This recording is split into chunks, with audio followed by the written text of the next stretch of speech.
दूसरी गल वीरे, तुसी बोनट चक्या, हुण आम जेन च ना यही सवाल हुंदा कि यार ये सारा इंजन है, ये सारा इंजन है। ये सारा इंजन नहीं है। इंजन जिहड़ा है ना वीरे, इधर देख, ए चीज़ ये इत्थों शुरू होंदा है, ए चीज़ और बिल्कुल आखिर थे आण के ये इत्थे आण के सिर्फ और सिर्फ ए इंजन है बस। ठीक है ना।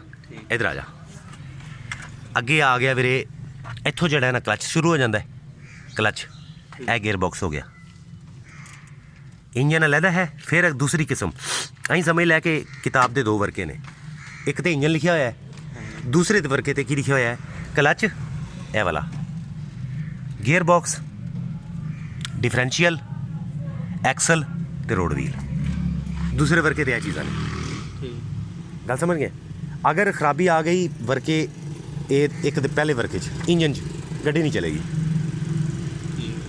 अगर वर्का जिहड़ा पहला है वो सही है, इंजन सही है, मगर दूसरे वर्के ते जिहड़े हिस्से लिखे ने ना उन्हां च खराबी आ गई, गड्डी तां भी नहीं चलेगी।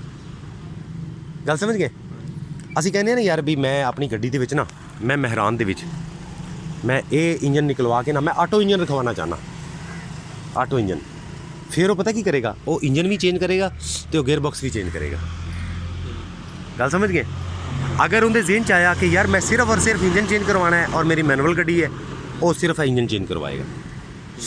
यह चीज़ ये पुरानी लगी रहेगी, यह चीज़ पुरानी लगी रहेगी, कार्बोरेटर भी पुराना लग्या रहेगा, इंजन चेंज करवा लेगा। हुण समझ लगी वीरे कि इंजन किहनूं कहंदे ने, gear box, clutch, gear box, differential ते रोड व्हील की हो गए। गल समझ गए। ये दो चीज़ां मुख्तलिफ ने।